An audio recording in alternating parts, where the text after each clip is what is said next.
Well, I did too, but put it back.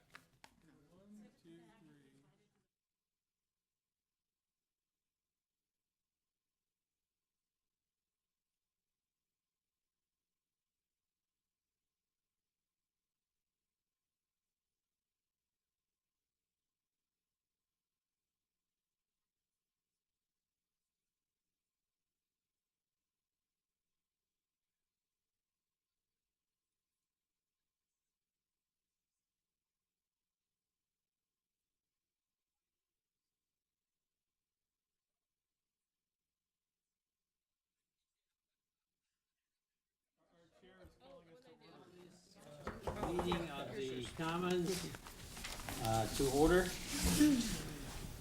And you all have an agenda. You'll see that we're going to not be here long, right? and just to make it clear, the council is certainly hoping to be out of here at 1:30, so we can have a pre-council at 1:30. Oh, really? In this room too. We'll see what we can do. Because I think we're set to leave here at 1:45. Yeah, but we could, We can fudge. We can hustle. All right. Do I hear a motion on the So moved. minutes? Seconds. Seconds. It's been moved to say that we approve the minutes of June 5. All right. Any comments? John moved, Jay second. Call the roll. Wilchin, Yes. Shore, Yes. Avery, Yes. Hamp, Yes. Christensen, Yes. Lamb, Yes. Raybold, Yes. Eskridge. Yes. Okay. Minutes have been approved. We have here guests who know something about security, public buildings. Captain Whitty. Duncan? You're not a captain, are you? No. Major. Chief. Chief Deputy, yeah. They get to use those major things on their shoulders. Those Greg? little leaves. It's confusing. Greg Anderson. Greg Newport. Newport. Yes, I've got that. Newport. Clark Anderson. And Jeff Chadwick. Jeff Chadwick for Clark Anderson as well. Okay, welcome. Who's gonna start? I'll start us off. For those who don't know me, I think everybody probably does. I'm Captain Jerry Whitty. I'm the Chief of Security for the Hall of Justice and the campus surrounding it, courts mainly. Chief Deputy Todd Duncan is to my right. He's gonna help me out here. And then we've got Greg and Jeff from Clark Anderson, as you've met. I don't want to make this about me at all, but since I have you here, I'll make it about me for just a minute. Friday was my birthday, and I was thinking about my past and, taking inventory of all the things that have changed in the last 48 years. But it's also our security checkpoint's birthday. It turned 20 this year. Our security checkpoint was first conceptualized in 1997, put on paper, and the planning began, and it was put into motion in 1999. In 1997, Bill Clinton was just getting inaugurated to his second term. The Packers won the Super Bowl. They beat the Patriots. You remember that? That's been a long time ago. Timothy McVeigh was sentenced to death that year. So if you can kind of think about what the mindset was in 1997 versus what it is now and what changes we've had, that's before all of the wars. That's before 9/11, certainly. And we as a society have changed a lot since then, especially from a security law enforcement point of view. We've changed immensely. That changed everything.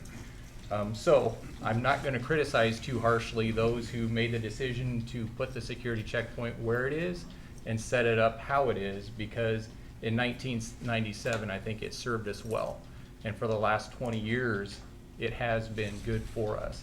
I think the idea of putting the security checkpoint in there to begin with came from 10 years prior to that. There was a gun that was introduced into district court, and a escape was nearly hatched. Long story short, we got lucky. We had deputies in the right place at the right time. They were able to put an end to it, and from that point on is when the security checkpoint became an issue and something that we wanted to do down the road. Those who are on the building commission have seen many of these things that I'm about to discuss, but as you know, this is a TSA model. TSA, everybody's familiar with it. When we fly, we stand in line and then we go through the security checkpoint. I'm not suggesting we do anything exactly like this, but what I am wanting to point out, and I think you can see my cursor up on the monitor, these are all set up in a linear manner. Everything's in a straight line. You start here at the beginning, your stuff goes through the baggage scanner, it ends up here at the end. If anybody goes back upstream, that would be a big indicator that you're not following the rules and somebody that needs to be watched a little closer. We all know that TSA, it's a one-way street. You start here, you end there. They have places set to the side where they can screen people who have unknown items or they have problems passing the screening. The remainder of the lines keep moving, but they have areas where they can pull people to the side. That's certainly something that we're lacking where we're at right now. The issues that I'd like to talk about today is that our current security checkpoint is unsafe, inefficient, and there's no ability to grow. Back in 1997, I think they made a plan for 1997, but I think that the people that put that security checkpoint up there probably expected us 20 years later to be coming back and saying, hey, it's too small for what we're doing. Since we've opened the 605 building, our numbers have increased by 10% coming through the front door. And we are now looking at a 5 and a 10-year plan for the 605 building where we're adding more courtrooms, we're adding more people into that building. Our numbers are only gonna get busier. So I think right now is a good time to talk about an opportunity to do something right and to plan it for the future. I'd like to show you a video. I showed this to the building commission, and what this is it's actual security footage from our security checkpoint. And what's happening now is Lisa here is scanning this guy because he's got steel-toed boots and he's set off the metal detector. So she's got to make sure that there's nothing else that's metal on him. The rest of the people are coming through the metal detectors. They're going over to the baggage area over here and they're picking up their items. So you can see that you start one direction, you come back another direction, go through the metal detectors, and then yet go back up course again to pick up your baggage. What happens is this area right in here becomes a choke point. And what's worse than that is watch these people reaching behind the deputy that's standing at the checkpoint there. His gun is exposed to all of these people. They're telling them to take those baskets, and there's another little table where those baskets should be retrieved. But it's Nebraska nice. One person returns the basket. They're trying to help. And what ends up happening is that the people in line follow their lead. It puts our security personnel at undue risk. It's a threat to them to have them stand behind them. We always say in law enforcement and also in the military, I've got your back. That's exactly what we're talking about here. We are very cognizant of our six, of who's standing behind us, because that's where our weakest point is. Literally 3,000 some people pass through that checkpoint per month, and every single one of them walks behind at least one security guard's back. We can do better.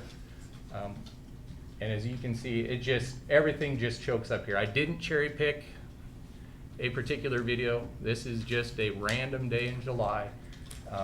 Certainly it's one of our busier times, but the people are lined up outside the door. And this happens every single day. And those of you that are familiar with coming into the courthouse, especially during jury terms, it lines up outside the door every single day of the week. So, I think you probably get the idea. See, let's look at them standing and getting all their stuff right in behind our security guys. That's not how we want to do things. Minimize this back down. Getting back to the slideshow here. The unsafe things that we did see, it's a choke point, not a checkpoint. You saw the patrons walking behind the officers. When you're at TSA and you have a long line and you're watching the people approach, that is an assessment time. There are people both on the video that are monitoring the video, plus the officers that are working the checkpoints for TSA. They're looking for threatening behaviors and threatening items that people might be bringing in. As you know, when you walk into the Hall of Justice, there is no time for assessment. When they open the door, boom, they are right there. There is no what we call a reactionary gap. It's the time that they would take for them to close that distance is the time that we have to react and to do the right thing or make some sort of countermeasure. We have 2 instances where security guards have been pulled across that front checkpoint, drug out the door, and bounced down the steps. One of them broke his ribs and another one broke his nose. These are things that do happen. We do have physical altercations at our front door. We do make arrests every single day of the week. People with warrants, people with guns, people with knives, people with drugs come walking through those front doors every day.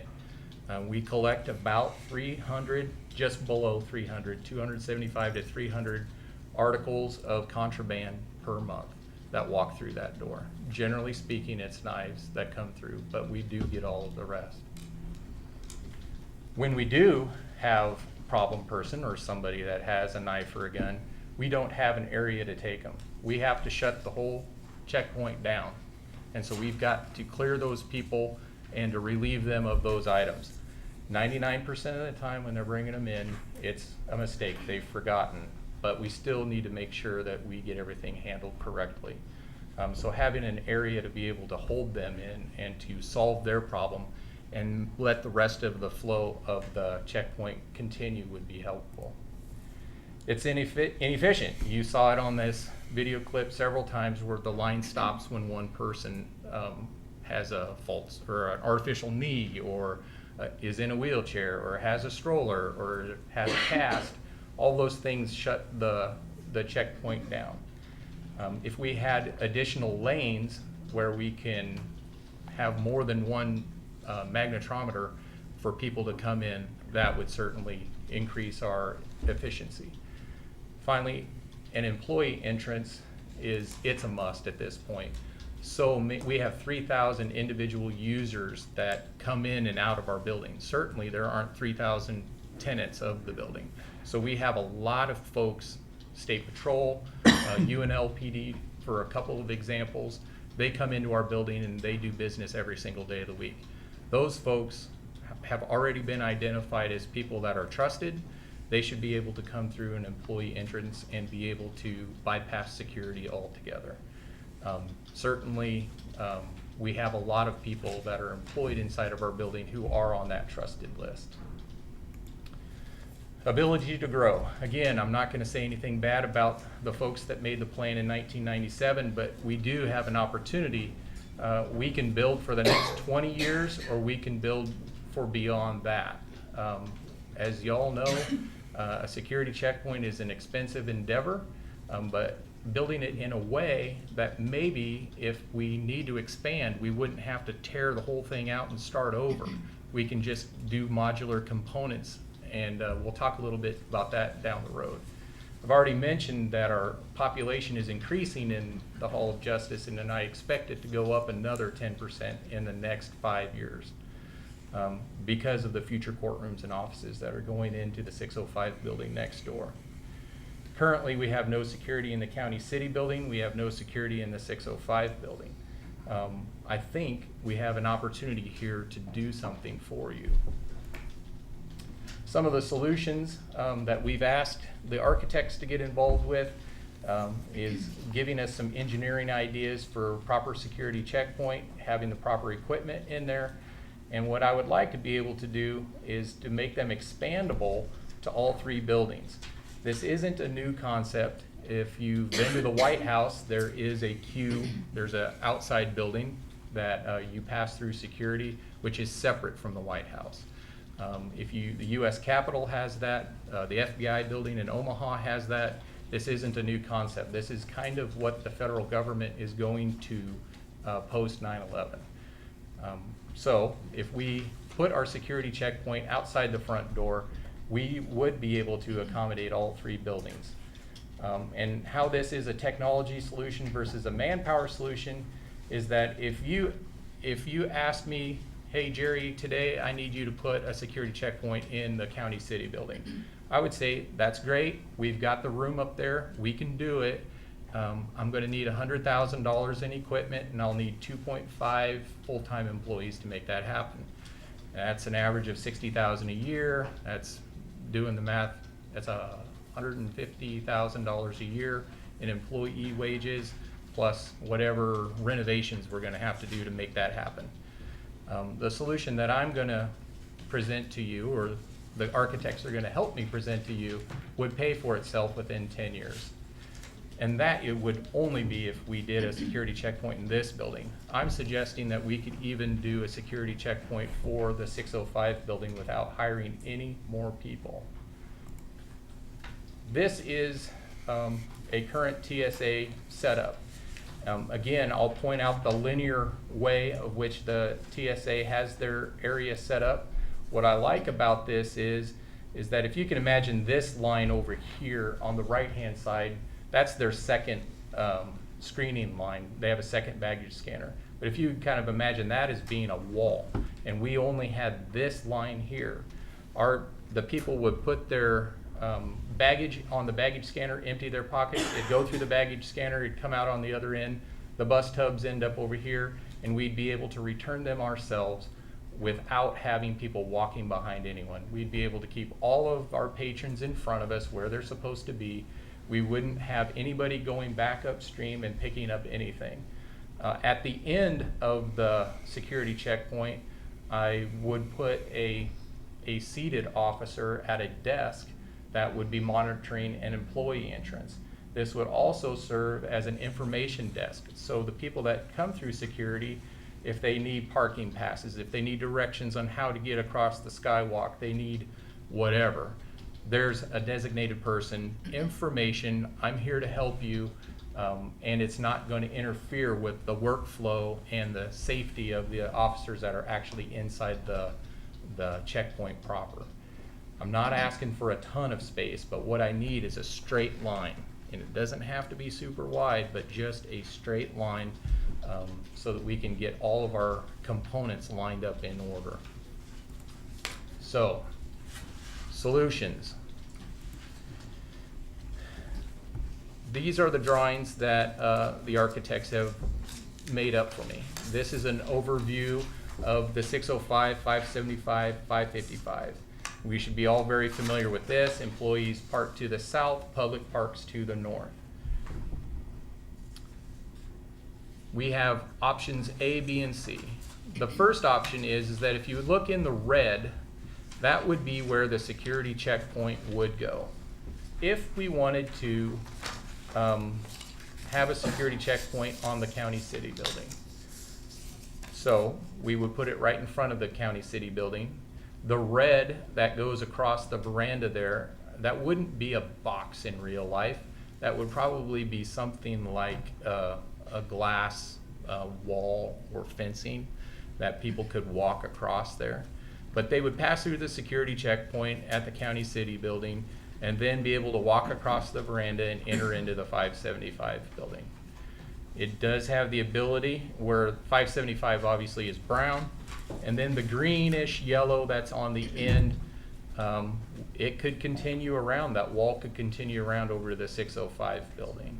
It's a heck of a hike though, from 555 all the way to 605. So we could spin it around. We could put the security checkpoint near the 605 building, and it's the same concept, we would just run it in reverse.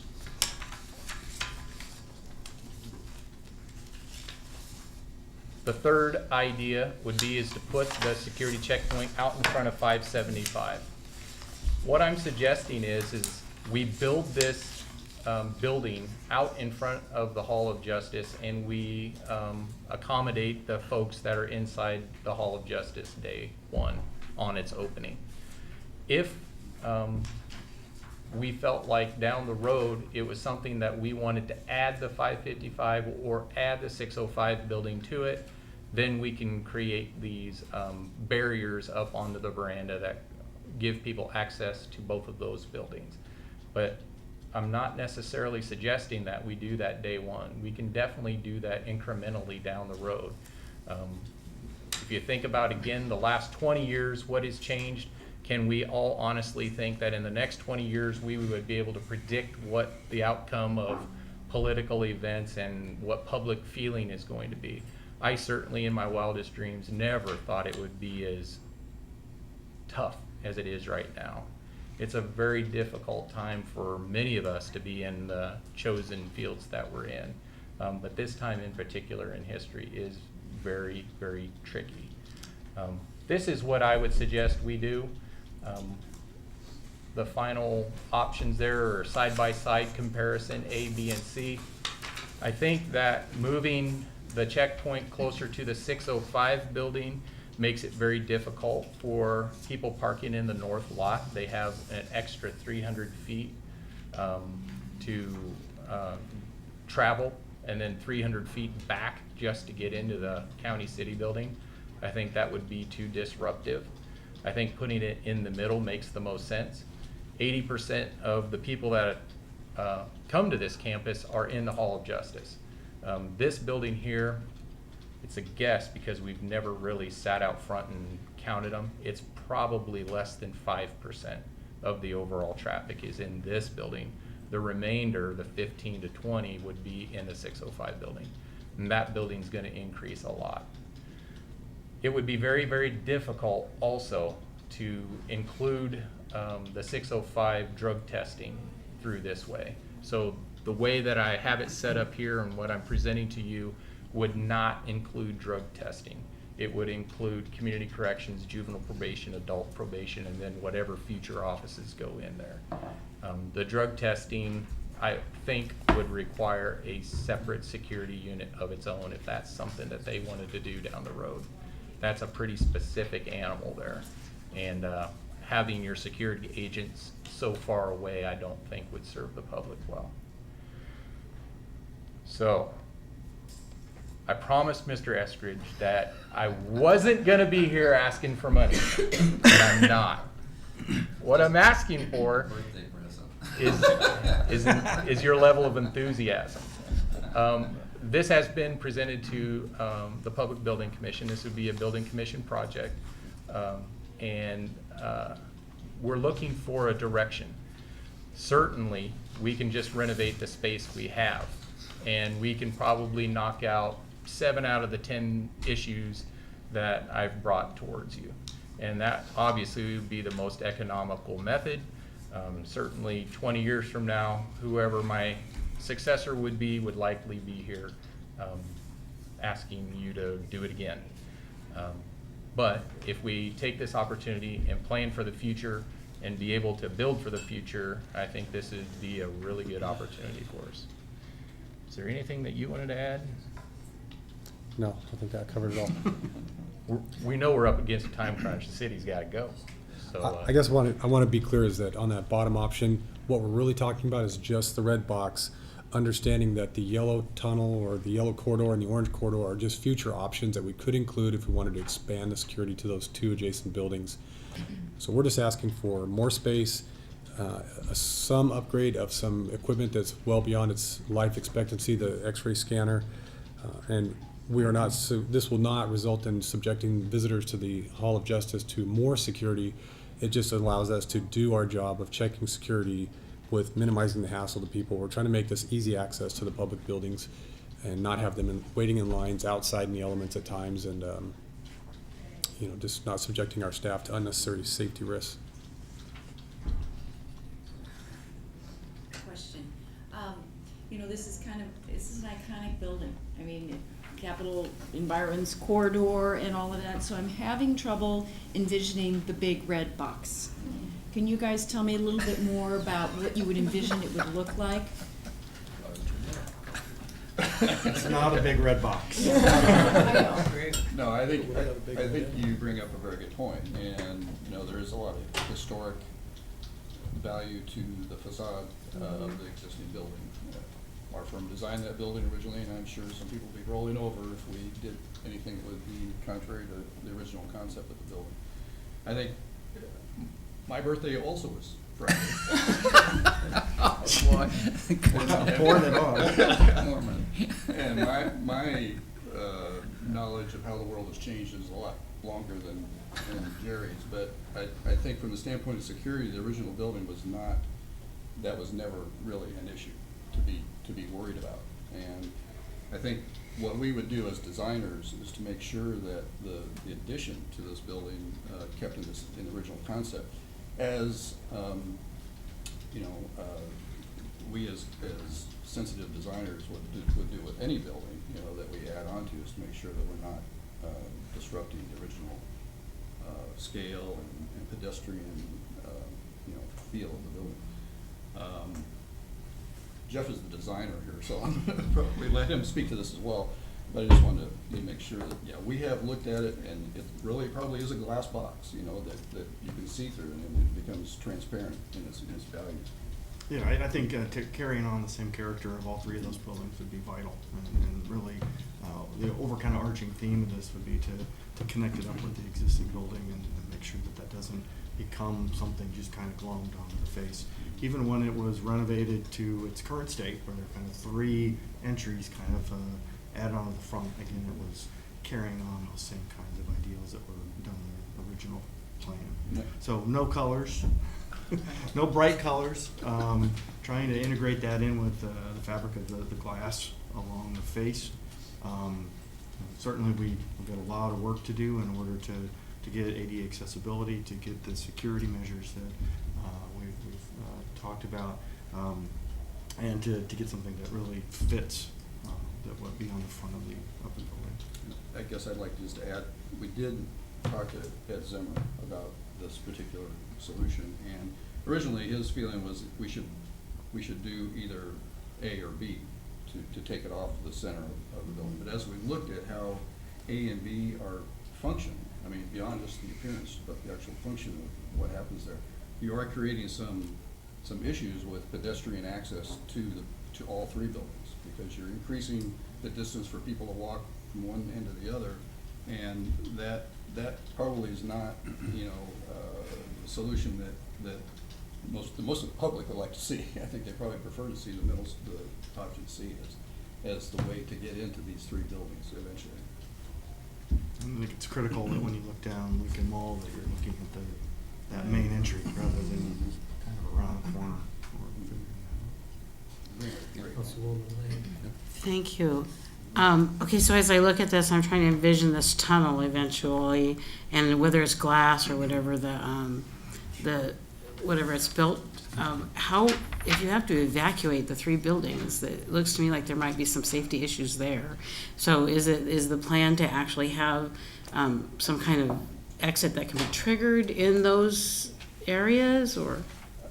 That would have to be done, yes, definitely. And there's also some issues there's a west exit that comes off the main floor of the 575 building. There's an exit out to the west onto the I call it podium around the building.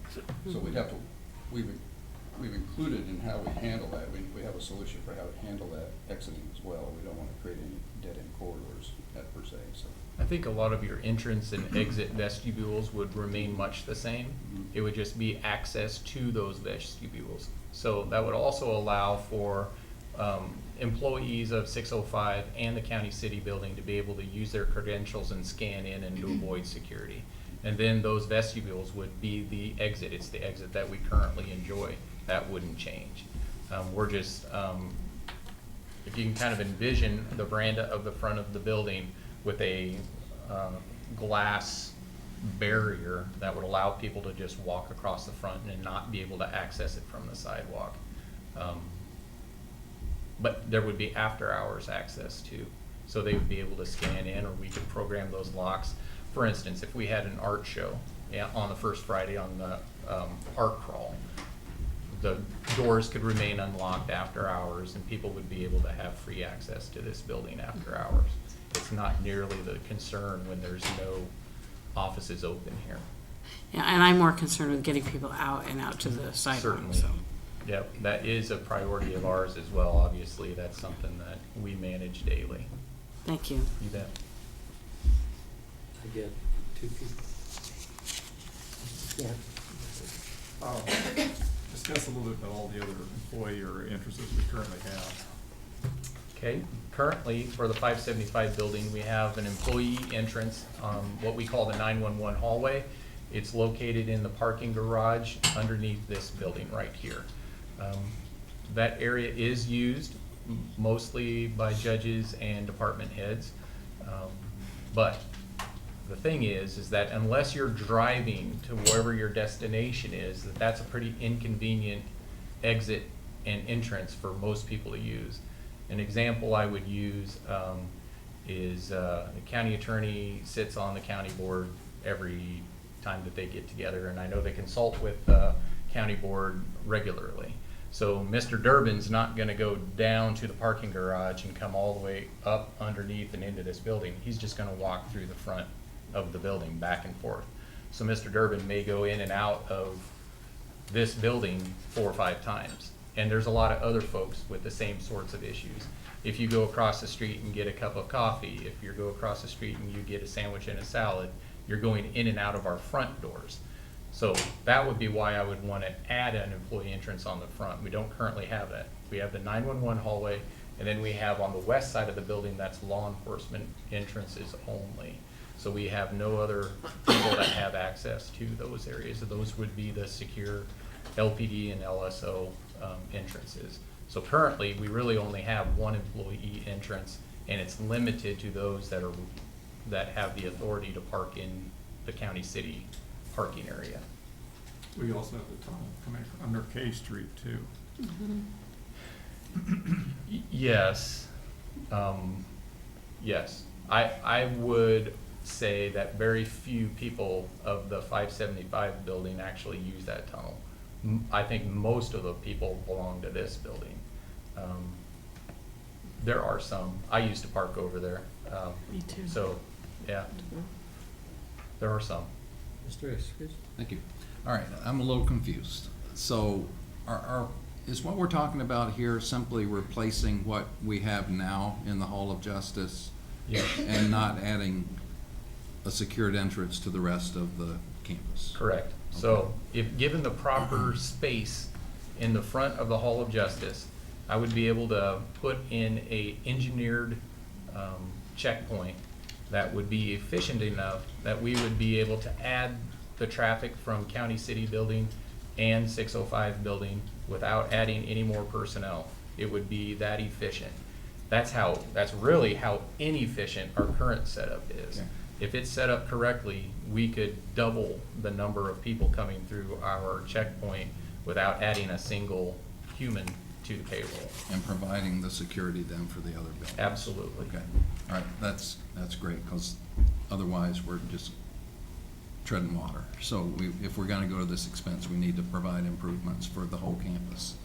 And second thing, this for the architects, color's not bad on this building, okay?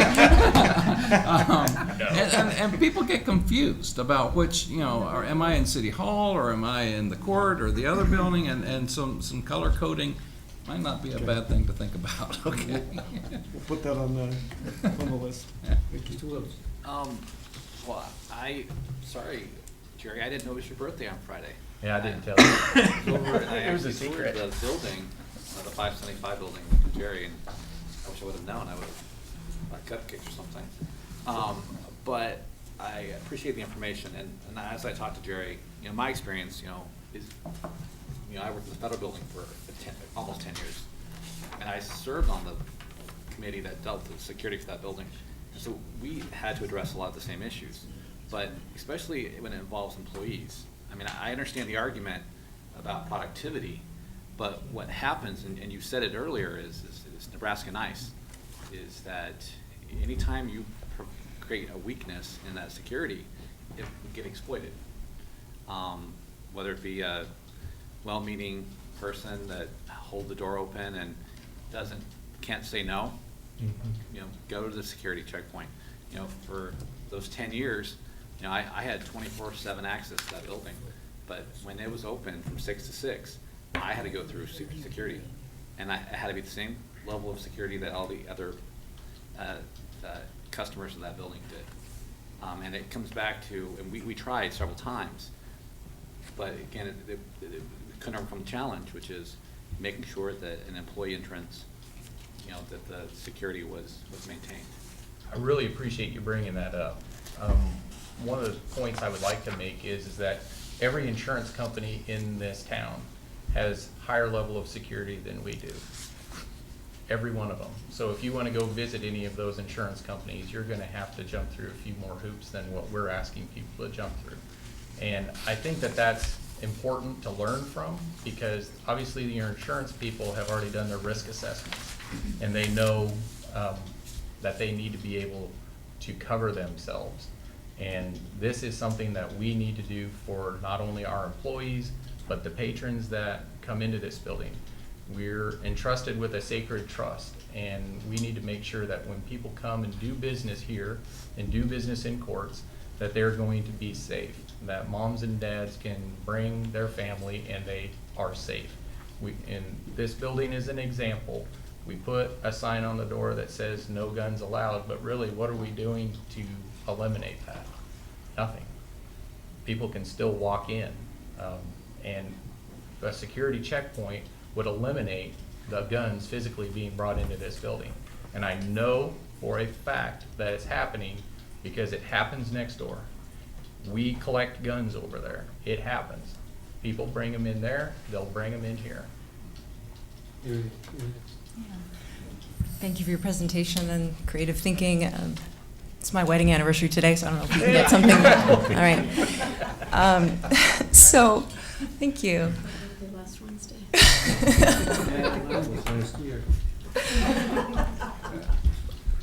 What do we know about potential costs for option C?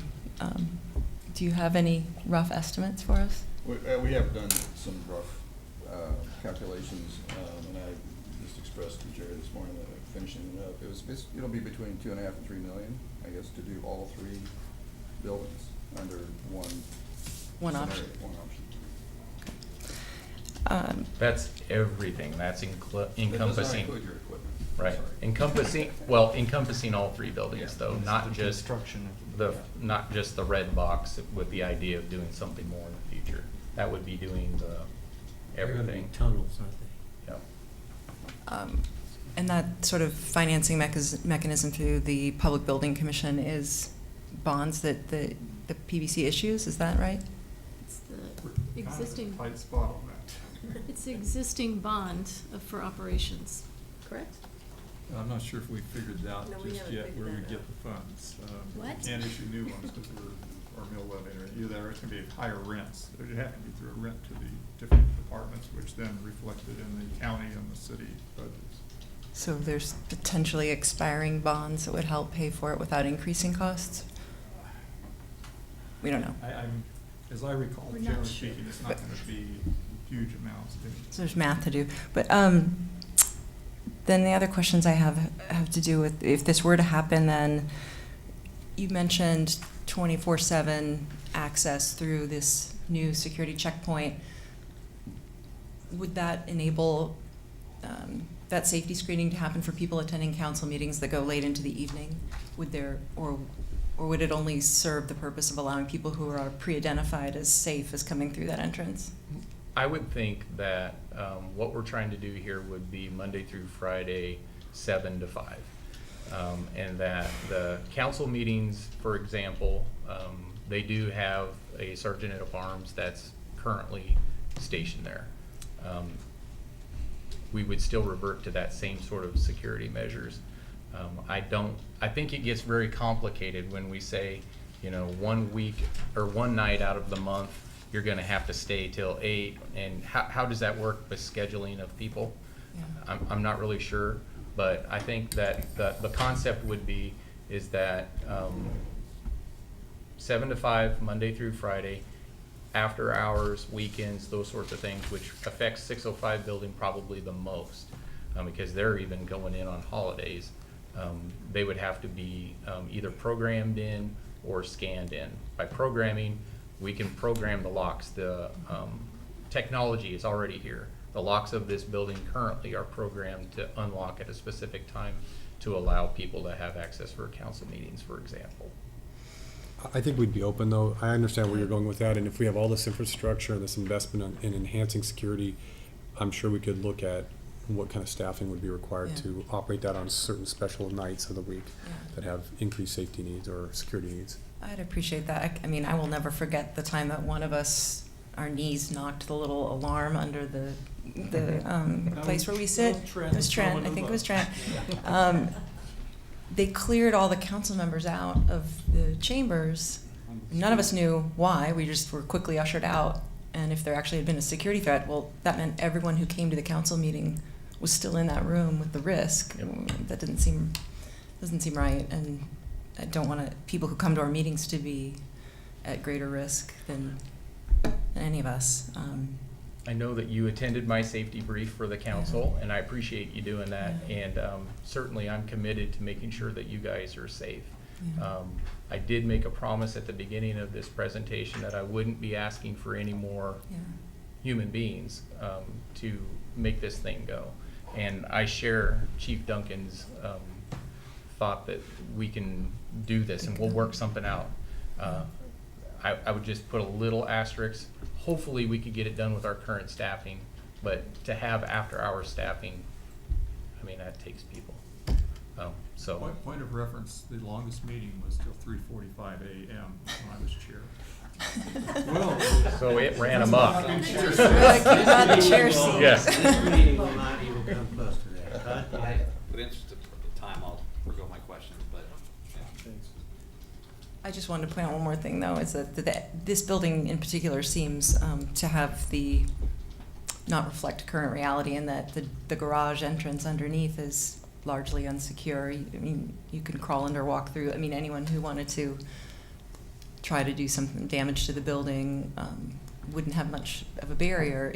Was there thought to how to secure the garage for this building? Yes. During this process? With this plan, we would have to secure the garage. The tunnel would have, the access to the tunnel pouring into the parking area would have to be limited. The technology's already there. The card readers are already installed. They're just simply not used at this point, and they haven't been used. But we can lock those doors down. That would definitely be part of the overall security plan.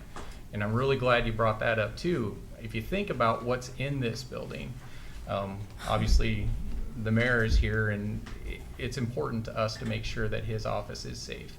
We also have the county treasurer. They handle more money than many of the banks in this town, and a lot of it's in cash. We also They should not make this a public meeting. we also have people that are collecting utilities and permits, and we have cashiers in this building. It would make sense that we should at least rise our level of security to whatever the insurance companies. I'm not even asking you for what the banks are doing, because they're doing something out of this world. But let's get up to where the insurance companies are at least at, and start taking care of some of the people in this You building. might want to take a look at DMV. They are handling a lot of cash too. For sure. And right now, they don't have much security at all. I have 2 employees that are full-time out at DMV as well, doing title inspections. Very familiar with what's going on there too. We are already over time. Thank you, gentlemen, for coming in. Thank you. I'm sure we'll be talking about this again. All right. Thank you. Quickly, let's go to the next item, the Justice Council. Do you have that for the Gary Egan. Wilma, are you going to sit in here? Oh, they're expecting. Oh, what was that? This group. Oh, I'm not sitting I think we can handle this pretty quickly. I think the memorandum of understanding is probably the document that, for purposes of this body, is what we need to address. We've been before the Common before to outline the purpose of the Justice Council and to seek city participation, city council members on it. I've done just a few changes to the memorandum of understanding that would basically, the decision on which ex officio members or community-based organizations would be made by the Justice Council, rather than embody that into a memorandum of understanding. It would make it a little bit easier to operate, because those agencies will change depending on the issues that the Justice Council is addressing. I think the other issue that would be of interest to the City Council is the number of representatives.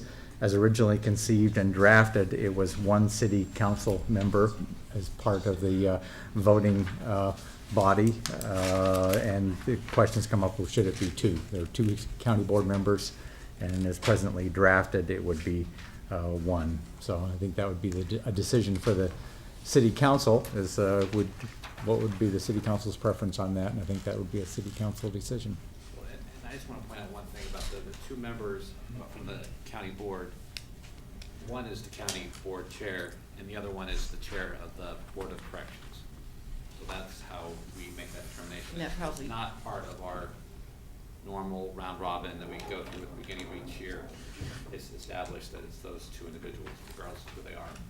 And it's not subject to the normal number of meetings that they attend.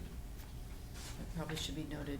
Yeah, that should be in the, probably either in the bylaws or in the agreement then.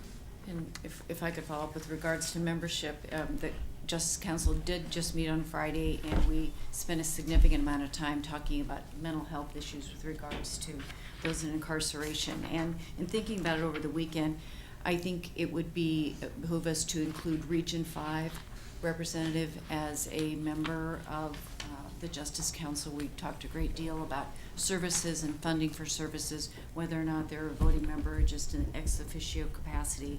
I think that they would bring a lot to the table.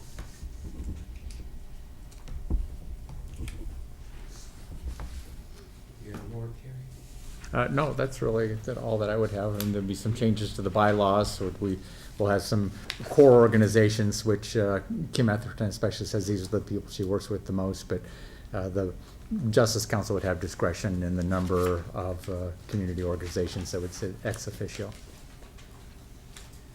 Yes, could you give us a timeline of different steps that need to be taken beyond this meeting, please? And I think for the memorandum of understanding, in speaking with Jeff, it would require a resolution of the city council to approve the memorandum and then signature by the mayor. So the next meeting is scheduled for the first part of February. So it could be, I think it's February 4th, the first Friday of every month of quarterly meetings. So it'll be the first Friday of February, and then it's at 7:30, and it's in Community Corrections Conference Room. And they are open meetings, so if anyone They is. are open meetings. The county clerk at this point does attend to take notes, take minutes, because it is an advisory committee to the county board. Now, whether or not that becomes an issue for the city council, I don't know what your rules are, laws pertaining to the city council, but because we do refer matters to the Justice Council, we have to have a county clerk there, and it is an open meeting. Just as long as there, I'm sure Jeff would, Kirkpatrick would address it, just as long as there's some recording secretary present. We have that covered. And then, so Carrie, going back to John's question, so if the city council wants to review and discuss whether it should be one or two city council members, when would we need to get back to you with that decision, since the next meeting is not till February 2nd? Well, it would be when the city council wanted to address it. It would be nice to get this wrapped up, but there really would be no timeline. But we would like to get it wrapped up before the next Justice Council meeting. Any other comments? I'll entertain a motion to So adjourn. moved, we adjourn. I don't, Phil Tegler is here, and I thought maybe he was gonna be speaking to the bridge. Was that not part of the agenda? No. Okay, all right. So next week, I'll make sure. Been moved and seconded that we adjourn. Call the roll. Yes. Shore, Yes. Gary, Yes. Camp, Yes. Kristen, Yes. Pam, Yes. Raybold, Yes. Eskridge. Yes. Taylor. Yes. Thank you very much. Tyler.